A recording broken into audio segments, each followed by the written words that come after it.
Saludos, audiencia. Con el respeto de siempre, vamos en homenaje a ustedes a un tema en extremo importante y esencial. ¿Qué significa el conocimiento? ¿Por qué es importante buscarlo? ¿Por qué las políticas públicas de todos los países, de todos, con mayor razón los países que hacen primer mundo y están a la cabeza, buscan como base estructural de su progreso el conocimiento? El conocimiento. ¿Y por qué en los países de la periferia, llamados subdesarrollados y para algunos los países submentales, no toman mucho en cuenta este tema? He invitado a un especialista en estos capítulos, que es Andrés Morán, para desarrollar este tema que me parece muy importante. Andrés, te doy una cordial bienvenida y un gracias. Muchas gracias, estimado Marcelo. Gracias a tu audiencia. Y aquí estamos listos para poder dialogar contigo. Bueno, empecemos definiendo tu actividad. Estás en esto del conocimiento, pero particularmente ¿en qué? O sea, yo me dedico al tema de estrategia política y estudio el conocimiento desde la parte del inconsciente colectivo. Nosotros tenemos una asignatura que se llama Ingeniería Social y lo que hacemos es estudiar los diferentes comportamientos que están por encima, digamos, del consciente, más bien como un organismo que en algún punto pensamos incluso que tiene vida propia, que puede llevarnos o conducirnos a hacer o a tener cierto tipo de comportamientos y actitudes ante la sociedad y ante la vida.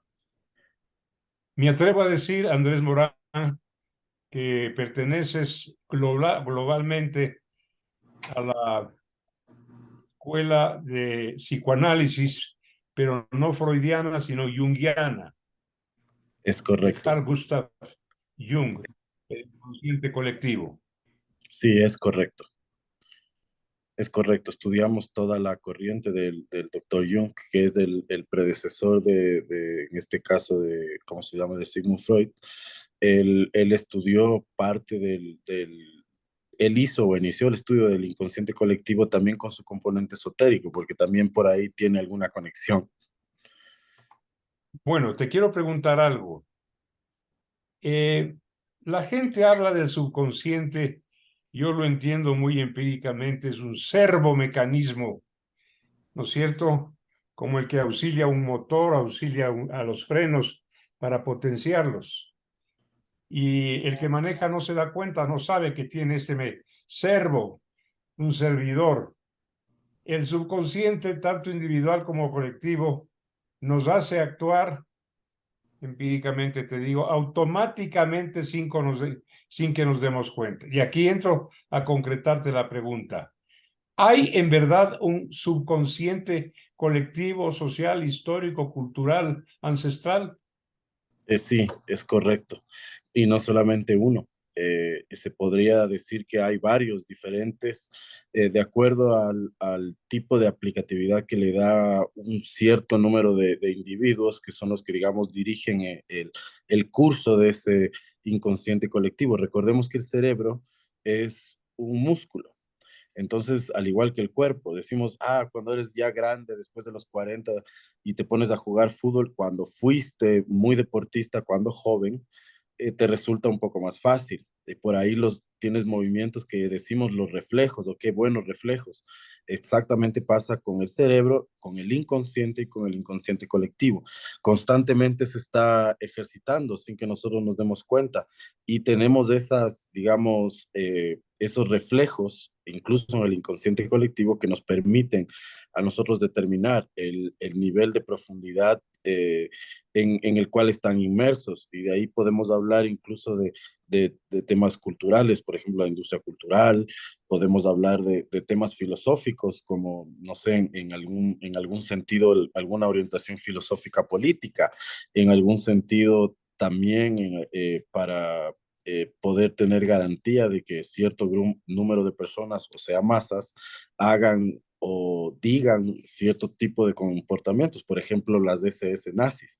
Entonces ahí tienes diferentes formas de cómo se puede direccionar eso y suele ser interesante el entender cómo funciona. Si me permites, Andrés Moral, porque tu explicación es muy clara, si me permites aventurarme a la mía que va en paralelo. Si tú sacas de la jungla, de la selva, a un ser humano tan inteligente como tú y como cualquiera, a un guaurani, a un taromenane, lo sacas luego de no siglos, milenios de haberse mantenido cazando y recolectando, y le pones en la ciudad su inconsciente colectivo que ha alimentado una conducta por centurias, por siglos, sí, hace que no acabe de entender fácilmente los mecanismos culturales, productivos, económicos, sociales, qué sé yo, de un citadino, de un ciudadano. Ahí está el inconsciente colectivo. Es correcto. Es cuando nosotros hacemos una analogía siempre en clase de esto. Decimos, cuando tú estás en la selva y no tienes ningún pensamiento ni ninguna instrucción, digamos, católico formal o cualquier tipo de concepción o moralista hasta cierto punto, sabemos y entendemos que por naturaleza un ser humano jamás mataría a otro. Solamente es en la selva los indígenas ancestrales lo hacen para defenderse o cuando están en guerra. También si nosotros comparamos eso con algunas enseñanzas teosóficas, podemos entender que parten de esa naturaleza, pero básicamente nosotros no estamos diseñados para hacer el mal, bajo ningún sentido. Claro, con el mismo ejemplo de un ser inteligente que vive en la jungla, en la selva, tú le indicas que sus dioses, el árbol, la serpiente, el río, en fin, son sus dioses. Y le dices, pero eso no es cierto, mi querido Taromenane. Hay un Dios espiritual al cual tú no puedes ver, no te entiende. No, porque ellos no conciben en su inconsciente colectivo a Dios como una deidad de aprobación o desaprobación. Ellos rigen digamos, su parte espiritual de acuerdo a las energías y cómo influyen estas en su vida. Entonces ahí también se puede entender y ya llegar a la parte que te hablaba al principio, que es la parte esotérica del inconsciente colectivo, donde sí se puede hasta cierto punto obtener cierto, desde la ritualística, incluso cierto tipo de energía para poder conducir ese inconsciente colectivo. Vamos a entrar en tu materia específica. Tú eres un consultor, un ayudador en políticas. Y para ingresar en tu especialidad te pregunto, cada pueblo, cada sociedad, la peruana, la ecuatoriana, la argentina, la cubana, la italiana, la británica, tienen un inconsciente colectivo frente al cual para decirte algo, el politólogo, el sociólogo, el antropólogo, tienen que hacer adaptaciones. Sí, es correcto. Muchas veces nosotros llamamos en el argot, vamos a tropicalizar la estrategia. Incluso cambia de pueblo en pueblo en el Ecuador. Por eso es que no suelen tener mucho éxito los consultores, a pesar de ser muy, muy expertos afuera, porque venir acá y encontrarse con la idiosincrasia, la cultura, e incluso la coyuntura y cómo se dan esos pactos, incluso por arriba de lo que nosotros entendemos, hacen que cambie el mapa político, porque o sea, la práctica digamos, la materia nos dice que hay que seguir una metodología. Sin embargo, acá el inconsciente colectivo es distinto. Yo te diría que es más parecido al mexicano que al peruano. Y de ahí también parte el tema de la industria cultural. La generación de los finales de los 70, 80 y principios de los 90, los niños se criaron con el Chavo del Ocho. Entonces, ese sí fue un referente cultural, digamos, súper arraigado, que lo adoptamos de los mexicanos, pero eso no significa que pensamos como los electores mexicanos. ni siquiera en el punto de violencia que estamos ahorita. Entonces nosotros vemos la aplicatividad en el tema de la ciencia política desde las operaciones psicológicas, OPSIC. Entonces nosotros analizamos cada insumo, cada mensaje, de acuerdo a la relevancia coyuntural, a la relevancia conceptual, incluso a las diferentes audiencias, ¿no? Porque las formas de llegar a esas audiencias, tipos de plataformas. Entonces, sí suele ser la política, y de hecho lo es, bastante técnica. Y por eso es que para muchos les sorprendió el que Noboa haya llegado a la segunda vuelta. Pero cuando haces una encuesta, apenas Lazo hace su decreto de muerte cruzada y el pueblo habla a través de la encuesta y dice, esperamos un joven nuevo. Entonces, lo único que había que escuchar desde mi percepción profesional era escuchar eso. Creo que el equipo de Novoa lo entendió desde el principio y esperó que todos se desgasten en la polarización y llegó básicamente digamos, al debate virgen, digamos, por llamarlo de alguna forma, y pasó básicamente desapercibido. Explicó un tema de precio que al final del día es totalmente rebatible técnicamente por petroleros que dicen que no estaba bien las cifras o algo así, pero tuvo su momento, el único momento, la única vitrina en una elección tan compleja, tan corta y extraordinaria, ¿no? Claro, hablando del inconsciente colectivo, no era, no era difícil advertir, ¿sí? Descubrir, tomar en cuenta que la población ecuatoriana, no obstante su diversidad, porque no es uno igual de la región de Pasto que un guayaquileño, ¿sí? No obstante esa diversidad, había algo que no es tan inconsciente, sino elevado ya al nivel de la reflexión y del análisis. La gente estaba cansada, y me atrevo a un término vulgar, cabreada de la política y los políticos. No quería más de esto. Y de izquierdas y derechas y no sé qué y no sé cuándo. Eso hizo acoderar la balsa, la barca, en el joven Daniel Noboa. Sí, es correcto. Recordemos también que incluso se puede posicionar lo que tú claramente explicas, ¿no? Porque todo el mundo pensó y todos los candidatos le apostaron a la variable fácil, digamos, a la vieja conocida, que era la seguridad. Sin embargo, creo que los ecuatorianos estaban expresándose a través de las encuestas, diciendo que estaban hartos de los políticos, pero no querían decir que no querían políticos. Ellos están hartos de lo que en su inconsciente colectivo está percibido como un político.